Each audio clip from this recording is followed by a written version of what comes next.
Baik, terima kasih. Assalamualaikum warahmatullahi wabarakatuh.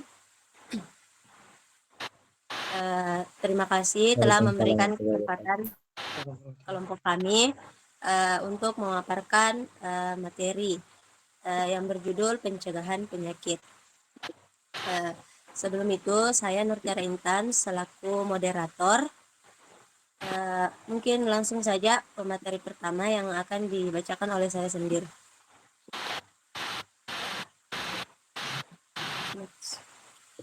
Oke, pendahuluan. Kesehatan merupakan hak dasar manusia sekaligus modal utama dalam membangun suatu bangsa. Masyarakat yang sehat akan menjadi sumber daya yang produktif, inovatif, dan berdaya saing tinggi. Namun di tengah perkembangan zaman yang semakin modern, tantangan terhadap kesehatan justru semakin kompleks. Kemajuan teknologi dan perubahan gaya hidup telah membawa dampak besar terhadap pola perilaku masyarakat, baik secara positif maupun negatif. Mungkin itu saja. Selanjutnya pemateri pertama yang akan dibawakan oleh Saudari Karima, dipersilahkan. Baik, terima kasih atas kesempatannya. Rumusan masalah terbagi menjadi 3. Apa saja tingkat dan bentuk pencegahan penyakit yang menjadi fokus utama dalam upaya meningkatkan derajat kesehatan masyarakat? Yang kedua, bagaimana tren dan pola perilaku masyarakat masa kini dalam menerapkan prinsip hidup sehat dan upaya pencegahan penyakit? Yang ketiga, apa saja isu dan permasalahan yang dihadapi masyarakat dalam menerapkan perilaku hidup sehat dan pencegahan penyakit secara berkelanjutan? Baik, kita masuk ke materi pencegahan penyakit. Pencegahan penyakit merupakan langkah strategi yang dilakukan untuk menghindari timbulnya penyakit dan atau memperkecil dampak penyakit terhadap kehidupan individu dan masyarakat. Menurut Level dan Chart dan Clark, pencegahan penyakit dibagi menjadi 3, yaitu pencegahan primer, pencegahan sekunder, dan pencegahan tersier. Pencegahan primer dilakukan sebelum penyakit terjadi. Tujuannya untuk menghindari paparan faktor risiko. Kegiatan ini mencakup promosi kesehatan, imunisasi, peningkatan gizi, dan penyuluhan gaya hidup sehat. Yang kedua itu pencegahan sekunder. Pencegahan sekunder bertujuan mendeteksi dan menangani penyakit dalam tahap awal agar tidak berkembang menjadi lebih parah. Screening kesehatan seperti pemeriksaan tekanan darah, kadar gula, dan kolesterol merupakan contoh nyatanya. Yang ketiga, pencegahan tersier. Pencegahan tersier difokuskan pada pasien yang sudah menderita penyakit dengan tujuan mencegah komplikasi dan meningkatkan kualitas hidup. Program rehabilitasi medis dan dukungan fisikososial menjadi bagian penting. Baik, saya kembalikan ke moderator. Terima kasih kepada Saudari Karima telah membacakan materi pertama.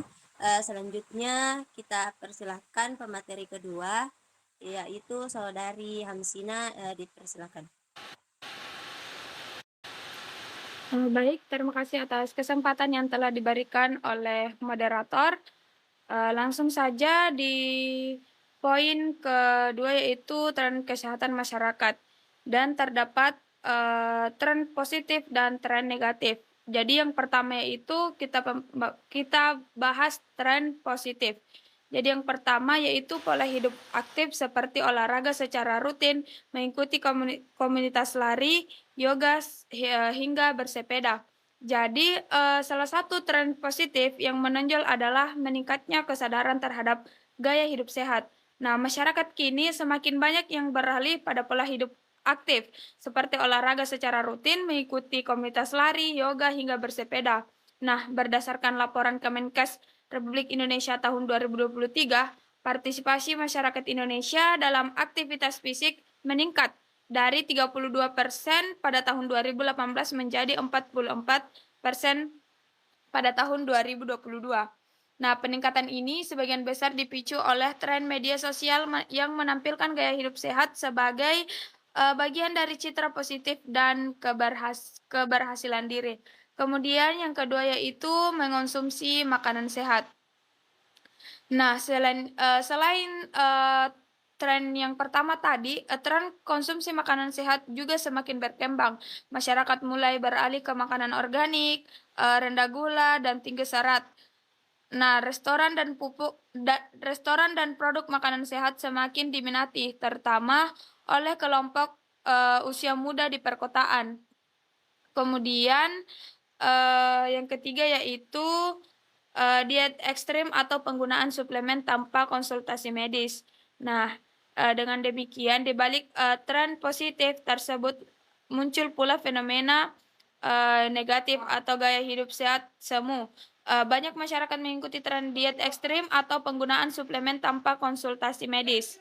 Penelitian Rahardian 2020 menunjukkan bahwa 37% masyarakat perkotaan melakukan diet tanpa panduan ahli gizi, yang justru berpotensi menyebabkan gangguan metabolik dan defisiensi gizi.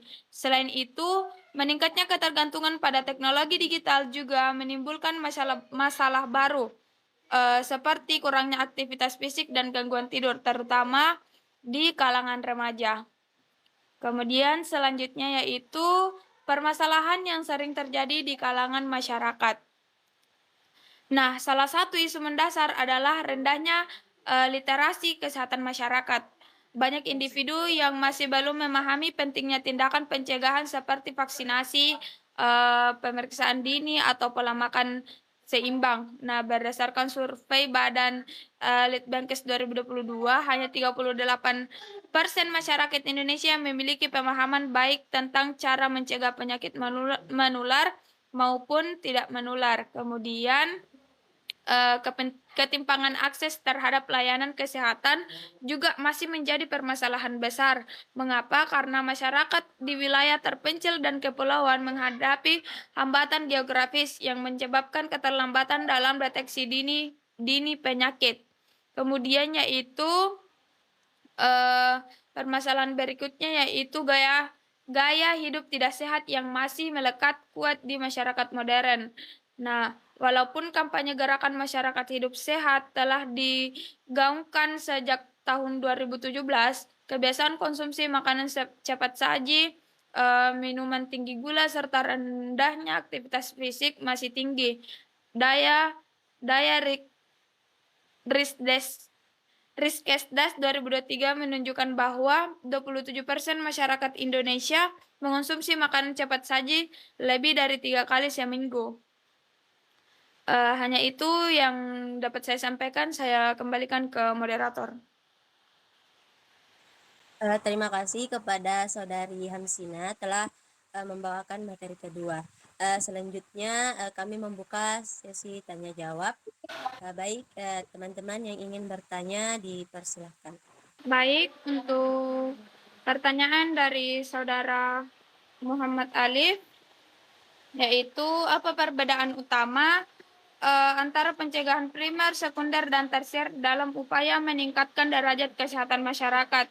Jadi perbedaan utamanya yaitu untuk pencegahan primer bertujuan untuk mencegah terjadinya penyakit atau gangguan kesehatan sejak awal, yaitu sebelum sistem tubuh bereaksi terhadap penyebab penyakit.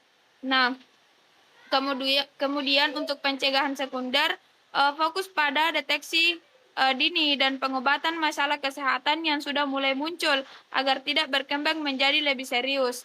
Kemudian pencegahan tersier itu dilakukan pada fase lanjut atau sudah terjadi gangguan yang signifikan, yang tujuannya itu untuk mengurangi dampak akibat penyakit, menghambat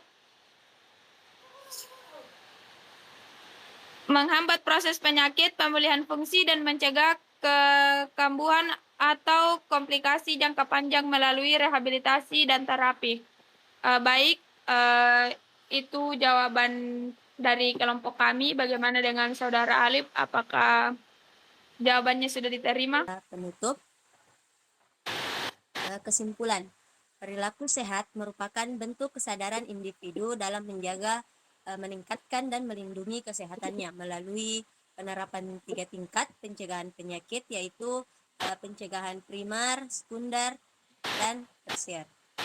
Dalam konteks masyarakat modern, tren pencegahan penyakit menunjukkan peningkatan perhatian terhadap pola hidup sehat seperti konsumsi makanan bergizi, aktivitas fisik teratur, serta pemanfaatan teknologi kesehatan untuk memantau kondisi tubuh dan memperoleh informasi kesehatan.